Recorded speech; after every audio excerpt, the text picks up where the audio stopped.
Ready చేశాను. నిన్న నా సారీతో ట్రైల్ చేశాను కదా, ఇప్పుడు కస్టమర్ సారీతో చేశాను అనమాట.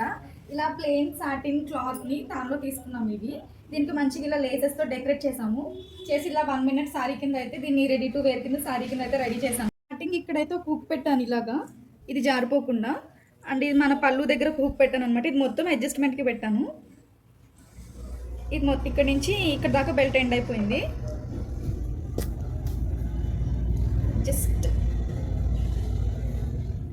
ఇది మొత్తం ఫ్రిల్స్, ఇది పళ్ళు వచ్చేసి 2.5 పెట్టాను అనమాట. నేను ఇంకొక సారీ చేస్తాను, ఈ సారీని కూడా చేస్తాను అనమాట. అప్పుడు మీకు ఫుల్ వీడియో పెడతాను క్లారిటీగా. 1 మినిట్ సారీని నేను చేయడం ఫస్ట్ టైం, అందుకే ఫస్ట్ నా సారీ పైన చేశాను. దాని తర్వాత ఈ కస్టమర్ సారీ పైన అయితే చేశాను అనమాట. నాకు ఇప్పుడు కొంచెం పర్ఫెక్ట్గా వచ్చింది కాబట్టి నెక్స్ట్ నేను ఈ సారీ మీకు మెజర్మెంట్స్తో లాంగ్ వీడియో అయితే చేస్తాను ఎలా చేయాలి అన్నది. అండ్ ఈ సారీ పర్ఫెక్ట్గా వచ్చిందా లేదా కామెంట్ చేయండి. నాకైతే చాలా బాగా నచ్చింది, సారీ కూడా నచ్చింది. ఇదంతా రావడం కూడా చాలా నీట్గా వచ్చింది అనమాట. వీడియో ఎలా అనిపించిందో కామెంట్ చేయండి. నెక్స్ట్ నా ఛానల్ సబ్స్క్రైబ్ చేసుకోండి.